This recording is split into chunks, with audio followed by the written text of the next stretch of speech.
तो आज का जो प्रॉब्लम ऑफ द डे है वो है find shortest safe route in a matrix.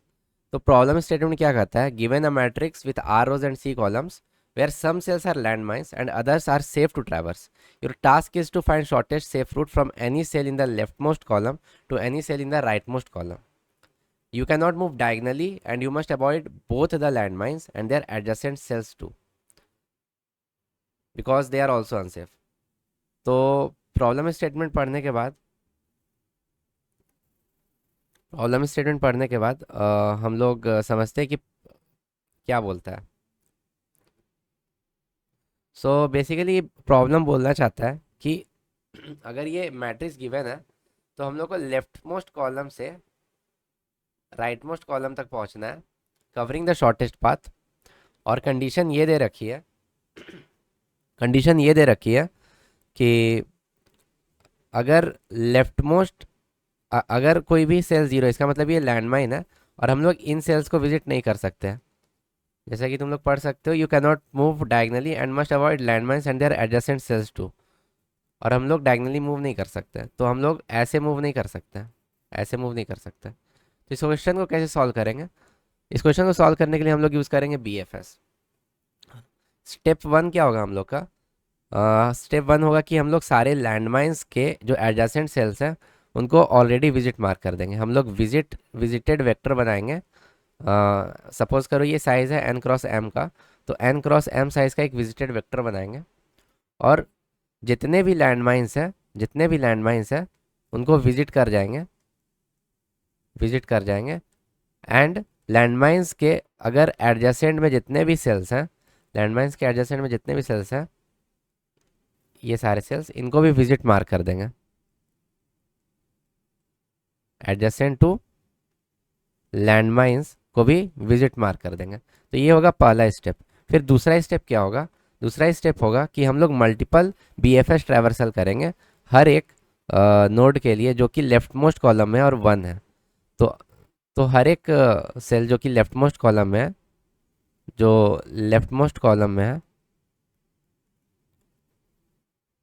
जो लेफ्ट मोस्ट कॉलम में है उनको, एंड इनका कॉलम का वैल्यू जो है, इनका कॉलम का जो वैल्यू है अगर वन है, तो जितने भी लेफ्ट मोस्ट कॉलम में और वैल्यू वन है वहाँ से हम लोग BFS ट्रैवर्सल शुरू करेंगे। क्योंकि BFS क्या करता है, हर एक दो नोड के बीच का जो यूनिट डिस्टेंस उसको कवर करता है, मतलब shortest path from source node to end node cover करने में फाइंड करने में हेल्प करता है।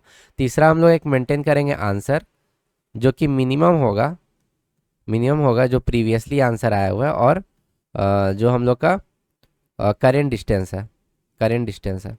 ओके, इनिशियली करेंट डिस्टेंस को हम लोग ज़ीरो रखेंगे। सपोज करो कि मैं इस नोड का बात कर रहा हूँ, तो ये 1,0 पर है ये वाला नोड, और 1,0 और मैं इस करेंट डिस्टेंस इसका ज़ीरो है। ठीक है, उसके बाद जैसे हम लोग सपोज करो इस नोड पे आते हैं, तो इस नोड पे इसका जो वैल्यू हो जाएगा वो हो जाएगा 2,0, और डिस्टेंस कितना कवर हुआ, तो इसको 0+1 कर देंगे, मतलब करेंट डिस्टेंस +1 करते जाएंगे। ठीक है, तो करेंट डिस्टेंस +1 हो गया 1, और इस वे में हम लोग ट्रैवर्स करते जाएंगे जब तक कि हम लोग, और लास्ट में एक कंडीशन रखेंगे चेक करने के लिए कि अगर हम लोग का जो करेंट कॉलम है वो, सपोज करो कि ये m है ना, तो करेंट कॉलम अगर m-1 आ जाता है, ओके, m-1 आ जाता है, तो उसको हम लोग स्टोर कर देंगे।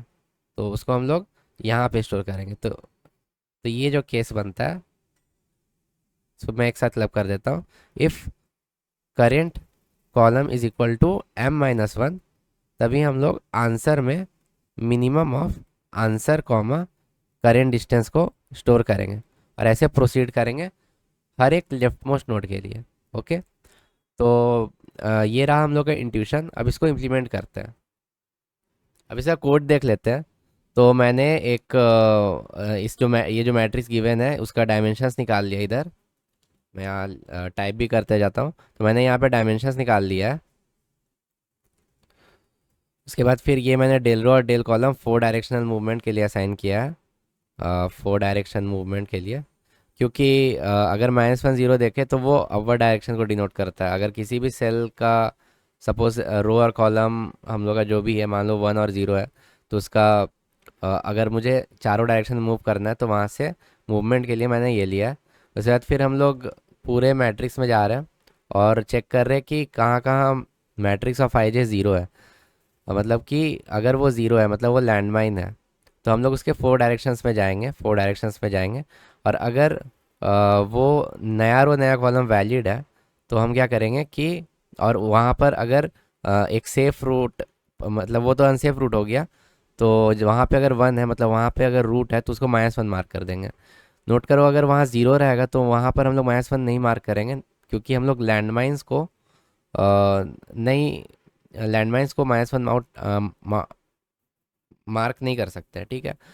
उसके बाद फिर मैंने क्या किया है, मैंने एक और लूप चलाया है। उसके बाद फिर जहाँ जहाँ -1 है वहाँ मैंने ज़ीरो कर दिया है, ठीक है। और मैंने पहला कॉलम में हर एक सेल को चेक किया कि वो 1 है या नहीं। अगर वो 1 है तो वहाँ से मैंने एक बी एफ एस कॉल कर दिया है, ठीक है। और लास्ट में मैं चेक कर रहा हूँ कि हम लोग का जो बी एफ एस ट्रैवर्सल है वो लास्ट वाले कॉलम तक गया है कि नहीं। मतलब लास्ट वाले कॉलम तक गया है तो मतलब वो फाउंड है। तो वो आंसर +1 रिटर्न करेगा। अगर फाउंड नहीं होता तो -1 रिटर्न करता, ठीक है। आंसर और फाउंड मैंने ग्लोबल वेरिएबल्स लिए हैं, ठीक है। और फिर मैंने एक बी एफ एस शुरू किया है, और नॉर्मल सा बी एफ एस है। इसमें मैंने क्यू में रो कॉलम और डिस्टेंस डी, जो कि एक सेल से दूसरे सेल तक का डिस्टेंस डिनोट करता है, वो लिया है। उसके बाद मैंने नॉर्मल सा बी एफ एस कॉल किया। उसके बाद फिर मैं चारों डायरेक्शंस में जाके चेक कर रहा हूँ कि वो मैट्रिक्स 1 है या नहीं। अगर 1 है तो मैं उसे विजिट करूँगा और पुश करते जाऊँगा, मतलब मैं उस रूट को कंसिडर करूँगा। उसके बाद फिर मैं चेक कर रहा हूँ यहाँ पे कि अगर करेंट कॉलम n-1 है या नहीं, मतलब वो लास्ट कॉलम तक गया नहीं। अगर लास्ट कॉलम में गया तो फाउंड को ट्रू करेंगे और आंसर को मिनिमम लेंगे, आंसर कॉमा जो करेंट डिस्टेंस है, ठीक है। और ऐसे हम लोग हर एक cell in the first column के लिए करेंगे जो कि 1 है, ठीक है। उसके बाद फिर लास्ट में आंसर +1 रिटर्न करूँगा। तो ये रहा ओवरऑल कोड।